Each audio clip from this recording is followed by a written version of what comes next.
30 दिसंबर पुत्रदा एकादशी व्रत में ये एक गुप्त चीज जरूर ही खा लेना, छप्पर फाड़ कर होगी धन वर्षा। जी हाँ भक्तों, ये पुत्रदा एकादशी पूरे के पूरे 51 वर्षों के बाद दुर्लभ संयोग में पड़ने जा रही है। तो ऐसे में इस एकादशी का महत्व भी बहुत अधिक बढ़ जाता है। और भक्तों, 30 दिसंबर पुत्रदा एकादशी के दिन भले ही कुछ कर सके या ना कर सके, लेकिन व्रत में ये एक गुप्त चीज जरूर खा लेना। भगवान श्री हरि विष्णु और माता लक्ष्मी की कृपा से आपके घर में इतना पैसा आएगा कि संभाल नहीं पाओगे। साथ ही भक्तों, हम आपको ये भी बताएंगे कि चाहे कुछ भी हो जाए, लेकिन 30 दिसंबर पुत्रदा एकादशी पर ऐसा खाना घर में भूलकर भी मत बनाना, और ना ही उसे खाना पूरा घर परिवार बर्बाद हो जाता है। साथ ही भक्तों, इस वीडियो में जानेंगे 30 दिसंबर पुत्रदा एकादशी पर ऐसा क्या खाना चाहिए जिससे कि आपके जीवन में भगवान विष्णु और माता लक्ष्मी की कृपा प्राप्त हो। भक्तों, इस वीडियो में हम आपको यह भी बताएंगे कि साल की अंतिम एकादशी पर भूलकर भी यह 5 काम कभी मत करना, नहीं तो कंगाल होते देर नहीं लगेगी। भक्तों, इस पुत्रदा एकादशी पर आपको ये 5 काम कभी नहीं करने चाहिए। जो भी व्यक्ति पुत्रदा एकादशी के दिन इन 5 कामों को करता है, उसकी जिंदगी बर्बाद हो जाती है, उसके घर में कंगाली छा जाती है। और जिस घर में भी ये 5 कार्य होते हैं, माता लक्ष्मी ऐसे घर से हमेशा के लिए चली जाती है। भक्तों, साथ में हम आपको यह भी बताएंगे कि 30 दिसंबर पुत्रदा एकादशी के दिन अगर आप इन चीजों का दान कर देते हो तो आपके घर में कभी धन की कमी नहीं होगी, हमेशा रुपया पैसा आपके घर में आएगा। तो इसीलिए आप वीडियो को पूरा ही देखें, आधा अधूरा ना देखें। कई लोग होते हैं जो वीडियो को काट काट कर देखते हैं, बीच बीच से देखते हैं, और फिर ऐसे व्यक्ति को जीवन में कभी सफलता हासिल भी नहीं हो सकती। इसीलिए वीडियो को आधा अधूरा छोड़कर ना जाए। भक्तों, चाहे कुछ भी हो जाए, लेकिन इस पुत्रदा एकादशी के दिन ये एक छोटी सी चीज जरूर खा लेना। आपको धनवान बनने से विधाता भी नहीं रोक पाएगा भक्तों, क्योंकि 51 वर्षों के बाद यह पुत्रदा एकादशी ऐसे शुभ समय में पड़ने जा रही है। और एकादशी हिंदू धर्म के लोगों के लिए सबसे श्रेष्ठ मानी जाती है। वर्ष में कुल 24 एकादशियां पड़ती हैं। प्रत्येक महीने में 2 एकादशी पड़ती है और सभी एकादशी का अपना अलग ही महत्व होता है। लेकिन भक्तों, इस बार यह साल की अंतिम एकादशी है और इसी महीने में ये तीसरी एकादशी है।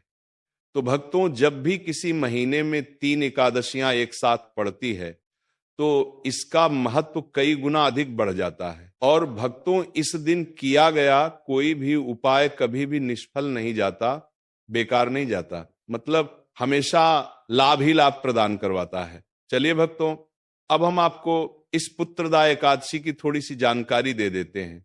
भक्तों, इस बार 2025 में पुत्रदा एकादशी को लेकर लोगों के मन में कंफ्यूजन बना हुआ है कि ये व्रत किस दिन रखा जाएगा, 30 या 31 दिसंबर पूजा पाठ कैसे किया जाएगा, शुभ मुहूर्त क्या रहेगा, इस दिन क्या खाना है और क्या नहीं खाना है। इस वीडियो में हम आपका सारा कंफ्यूजन दूर कर देंगे। बस आपको संपूर्ण जानकारी के लिए इस वीडियो को पूरा देखना होगा। और भी बहुत सारे लोगों के प्रश्न आ रहे हैं कि एकादशी के दिन चावल खा सकते हैं या नहीं खा सकते हैं, पहली बार ये व्रत कर सकते हैं या नहीं। इन सभी प्रश्नों के उत्तर आज हम इस वीडियो में जानेंगे और ये भी बताएंगे कि वो कौन सी चीज है जो हमें पुत्रदा एकादशी के दिन जरूर ही खा लेनी चाहिए। अगर आप ये चीज खा लेते हो तो आपको करोड़पति बनने से विधाता भी रोक नहीं पाएंगे। भक्तों, मास की पुत्रदा एकादशी है और इस एकादशी की रात तुलसी में एक चीज जरूर बांध देना चाहिए। अगर आप एकादशी के दिन तुलसी में ये एक चीज बांध देते हो तो माता लक्ष्मी जी की कृपा से आपके जीवन में धन आने के सभी रास्ते खुलते चले जाएंगे। तो भक्तों, पुत्रदा एकादशी पौष माह के शुक्ल पक्ष की एकादशी तिथि होती है। भक्तों, हिंदू धर्म में एकादशी के व्रत का विशेष महत्व है, क्योंकि इस दिन भगवान श्री हरि विष्णु और माता लक्ष्मी बहुत अधिक प्रसन्न रहते हैं। भक्तों, चलिए सबसे पहले हम आपको बता देते हैं कि पुत्रदा एकादशी की सही डेट टाइम क्या है, फिर हम आपको बारी बारी से सभी जानकारी बताते हुए चलेंगे और ये भी बताएंगे कि वो कौन सी चीज है जो हमें पुत्रदा एकादशी के दिन जरूर ही खा लेनी चाहिए। और भक्तों, साथ में हम आपको बताएंगे कि इस दिन एक चीज भूलकर भी नहीं खानी चाहिए। अगर आप ये चीज भूलकर भी खा लेते हो तो आपके घर में परेशानियां उत्पन्न हो सकती हैं। तो ऐसा अनर्थ काम भूलकर भी मत करना, और अनर्थ होने से पहले वीडियो को आप पूरा जरूर देख लेना। तो चलिए भक्तों, जानते हैं इस बार पुत्रदा एकादशी की सही डेट टाइम के बारे में। भक्तों, चलिए जान लेते हैं कि 2025 में पुत्रदा एकादशी की सही डेट टाइम क्या है। देखिए भक्तों, पुत्रदा एकादशी हर साल पौष मास के शुक्ल पक्ष की एकादशी को पड़ती है, जिसे पुत्रदा एकादशी कहते हैं। सनातन धर्म में इस दिन का बहुत खास महत्व होता है। इस बार 2025 में पुत्रदा एकादशी का व्रत 30 दिसंबर मंगलवार को रखा जाएगा। आइए भक्तों, जानते हैं पुत्रदा एकादशी का महत्व, शुभ मुहूर्त और पूजा विधि के बारे में। भक्तों, हिंदू पंचांग के अनुसार इस बार पौष मास के शुक्ल पक्ष की पुत्रदा एकादशी की शुरुआत 30 दिसंबर मंगलवार को सुबह 7:51 से शुरू होगी और अगले दिन 31 दिसंबर को सुबह 5 बजे समाप्त होगी। उदय तिथि के अनुसार इस बार पुत्रदा एकादशी का व्रत 30 दिसंबर मंगलवार को रखा जाएगा। भक्तों, एकादशी व्रत के पारण की बात करें तो एकादशी के व्रत में पारण का विशेष महत्व होता है। इसीलिए व्रत का पारण 31 दिसंबर को दोपहर 1:26 से दोपहर 3:31 के बीच पुत्रदा एकादशी व्रत का पारण करना शुभ रहेगा। चलिए भक्तों, अब आपको बताते हैं कि पुत्रदा एकादशी पर किन चीजों का भोग भगवान विष्णु को लगाना चाहिए और किन चीजों को व्रत में जरूर खाना चाहिए, जिससे भगवान विष्णु अत्यंत प्रसन्न होते हैं। नंबर 1, पंचामृत। प्रिय भक्तों, पंचामृत भगवान विष्णु को अर्पण किया जाने वाला एक अत्यंत पवित्र भोग है। ये 5 शुद्ध तत्वों दूध, दही, घी, शहद और गंगाजल या शक्कर से बना होता है और शास्त्रों में इसे भगवान के अभिषेक और भोग दोनों के लिए श्रेष्ठ माना गया है। ऐसे में पुत्रदा एकादशी जैसे दिव्य अवसर पर पंचामृत अर्पित करना भगवान विष्णु की भक्ति को गहरा करता है और आत्मा को शुद्ध करता है। साथ ही यह भोग न केवल स्वादिष्ट होता है बल्कि आध्यात्मिक ऊर्जा से भरपूर होता है।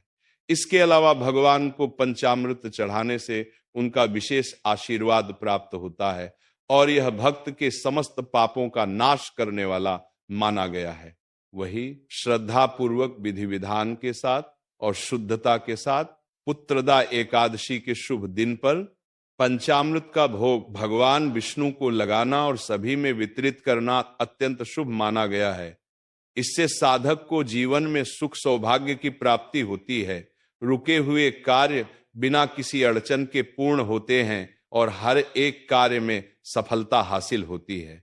नंबर 2, तुलसी दल। प्रिय भक्तजनों, हिंदू धर्म में तुलसी का बड़ा ही विशेष महत्व होता है और तुलसी माता लक्ष्मी का प्रतीक मानी जाती है। साथ ही तुलसी भगवान विष्णु की सबसे प्रिय वस्तु मानी जाती है। ऐसे में मान्यता है कि भगवान श्री हरि विष्णु जी को लगाए जाने वाला भोग तब तक अधूरा रहता है जब तक उसमें विष्णु प्रिय तुलसी दल शामिल नहीं होती है। ऐसे में जब आप पुत्रदा एकादशी पर भगवान विष्णु को किसी भी प्रकार का भोग लगाते हैं तो उसमें विष्णु प्रिय तुलसी दल जरूर शामिल करें। ऐसा करने से आपको पूजा पाठ व्रत करने का पूर्ण फल प्राप्त होगा और जीवन के सभी दुख पाप कष्ट दूर हो जाएंगे। वहीं अगर आप भगवान विष्णु के भोग में तुलसी दल शामिल नहीं करते हैं तो वह भोग अधूरा रहेगा, जिससे आपकी मनोकामना पूर्ण नहीं होगी। साथ ही आप भगवान श्री हरि विष्णु जी की कृपा से वंचित रह सकते हैं। शास्त्रों में लिखा है कि भगवान विष्णु को एक तुलसी पत्र अर्पण करने मात्र से सहस्त्रों यज्ञों का फल मिलता है। साथ ही तुलसी मन और वातावरण को पवित्र बनाती है और व्रत की सफलता का प्रतीक मानी जाती है। इसके अलावा आपको इस बात का भी विशेष रूप से ध्यान रखना चाहिए कि एकादशी के दिन तुलसी में जल नहीं देना चाहिए। तो भक्तों, ये थी वो चीजें जिनका भोग पुत्रदा एकादशी के शुभ दिन पर भगवान श्री हरि विष्णु जी को लगाना चाहिए और स्वयं ही प्रसाद के रूप में इसका सेवन करना चाहिए। नंबर 3, केले की सब्जी। भक्तों, हिंदू धर्म में केले का और केले के पौधे का बड़ा ही विशेष महत्व होता है, क्योंकि केले को शास्त्रों में पवित्र और सात्विक फल माना गया है और इसकी सब्जी व्रत में विशेष रूप से उपयोगी होती है। साथ ही भगवान विष्णु को केला अत्यंत प्रिय है, क्योंकि ये भगवान श्री हरि की कृपा का प्रतीक फल माना जाता है। ऐसे में आपको पुत्रदा एकादशी पर शुद्ध केले की सब्जी बिना लहसुन प्याज के, हल्दी जीरा और सेंधा नमक से तैयार करके इसका भोग भगवान विष्णु जी को श्रद्धा भाव से लगाना चाहिए और स्वयं भी प्रसाद के रूप में इसका सेवन करना चाहिए, क्योंकि इसके सेवन से मन शांत और एकाग्र रहता है, जिससे भगवान विष्णु नाम स्मरण और पूजा में मन लगता है। वही साधक को भगवान विष्णु की विशेष कृपा प्राप्त होती है, जीवन में खुशियों का आगमन होता है और रिश्तों में मिठास बनी रहती है। नंबर 4, लौकी। जी हां भक्तों, लौकी एक अत्यंत सात्विक और शीतल सब्जी मानी जाती है, जिसका व्रत में सेवन करना शरीर और मन दोनों के लिए लाभदायक होता है। साथ ही ये भगवान विष्णु को अत्यंत प्रिय है, क्योंकि ये मन और शरीर दोनों की शुद्धि का माध्यम है।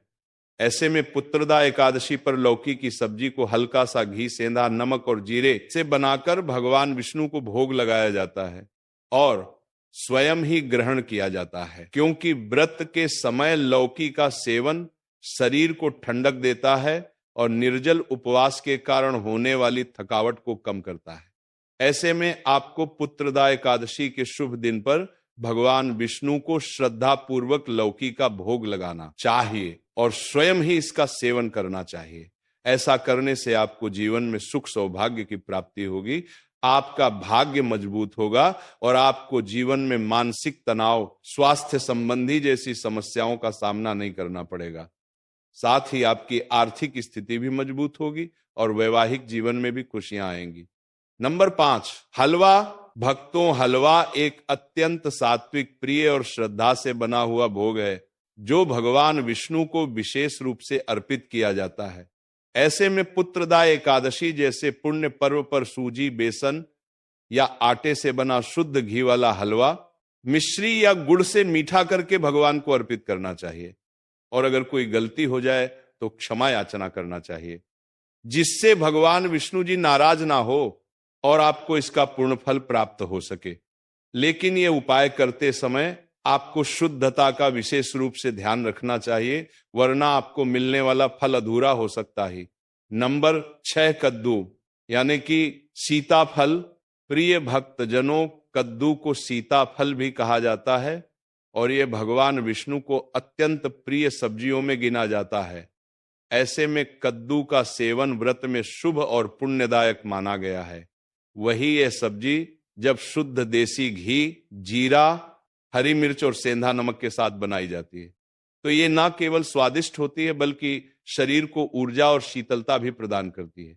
इसके अलावा धार्मिक मान्यता है कि कद्दू का सेवन करने से मन में स्थिरता आती है, जो एकादशी व्रत में अत्यंत आवश्यक है। ऐसे में पुत्रदाद एकादशी के शुभ पावन पवित्र दिन पर यदि कद्दू का भोग भगवान विष्णु को लगाकर इसका सेवन किया जाए तो यह व्रत के पुण्य को और भी बढ़ा देता है, जिससे साधक को पूजा पाठ व्रत करने का पूर्ण फल प्राप्त होता है और मनोकामना भी शीघ्र ही पूर्ण होती है और रुके हुए कार्य भी भगवान विष्णु की कृपा से बिना किसी अड़चन के पूर्ण होते हैं।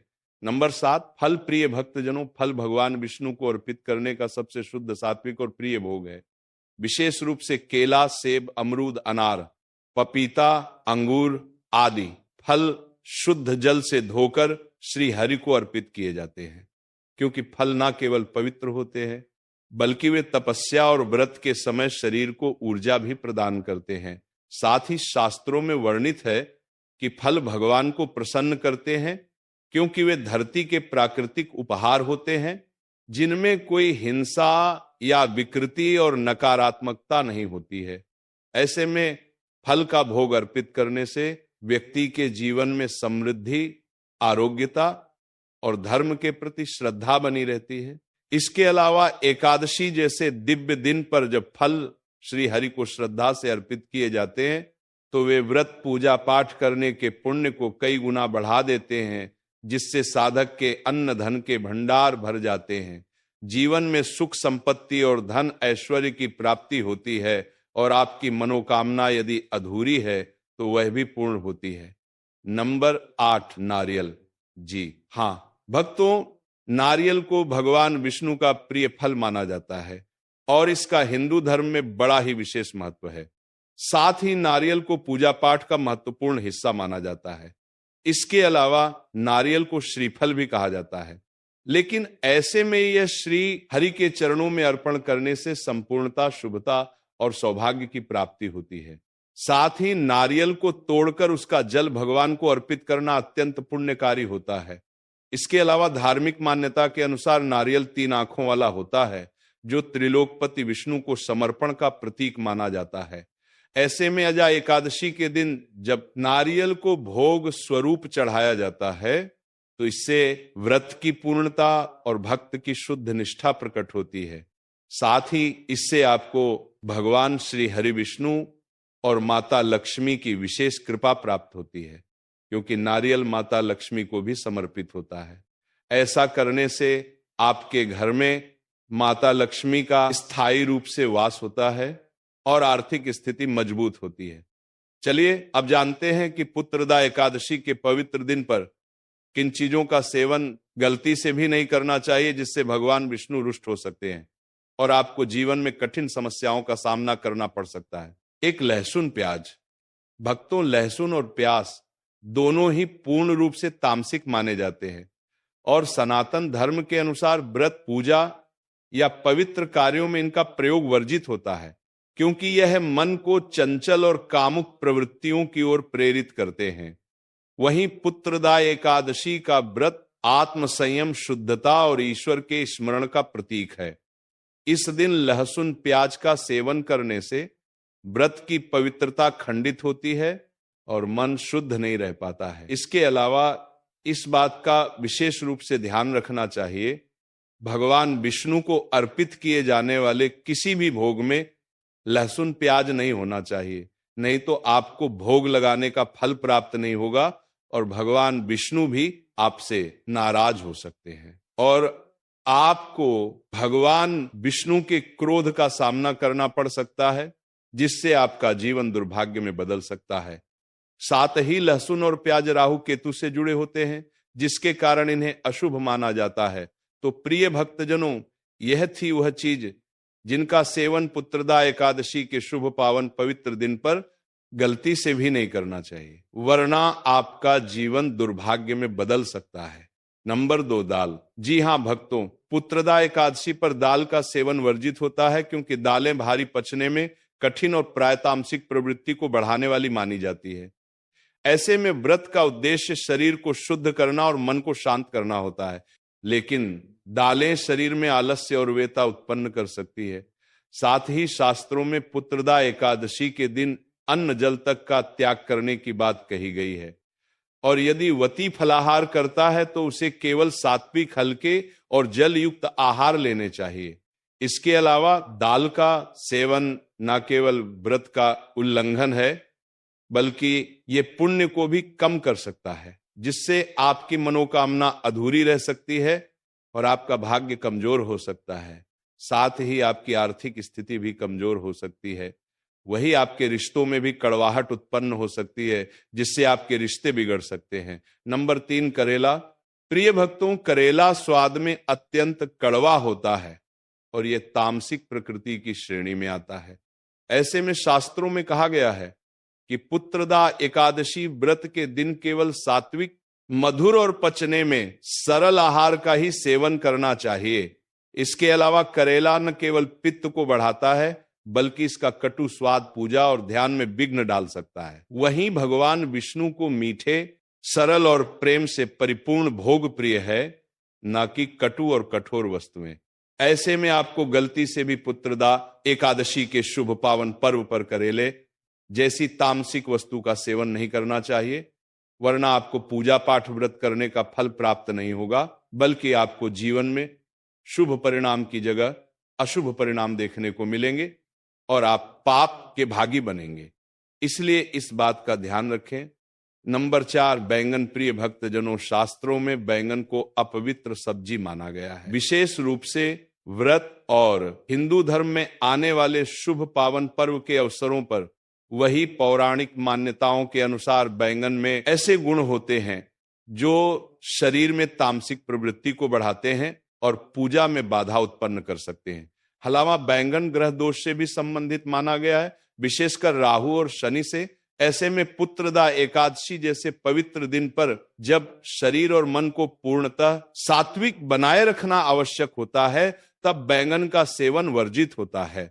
ऐसे में आपको पुत्रदा एकादशी पर धार्मिक दृष्टि से देखा जाए तो भगवान विष्णु को बैंगन का भोग नहीं लगाना चाहिए और स्वयं ही इसका सेवन नहीं करना चाहिए, क्योंकि यह भोग और व्रत की पवित्रता को नष्ट करता है। इसके अलावा पुत्रदा एकादशी के शुभ दिन पर ब्रह्मचर्य का पालन करना चाहिए और बैंगन काम प्रवृत्ति को बढ़ाता है, जिससे आपको भगवान विष्णु आपसे रुष्ट हो सकते हैं। वही ऐसा करने से आपके जीवन में, घर परिवार में नकारात्मक ऊर्जा उत्पन्न हो सकती है और आपको स्वास्थ्य संबंधी मानसिक तनाव जैसी समस्या का सामना करना पड़ सकता है। इसी के साथ भक्तों, एकादशी के दिन तुलसी के पौधे में यह गुप्त चीज बांध देने मात्र से भगवान विष्णु और माता लक्ष्मी आपसे बहुत अधिक प्रसन्न होते हैं।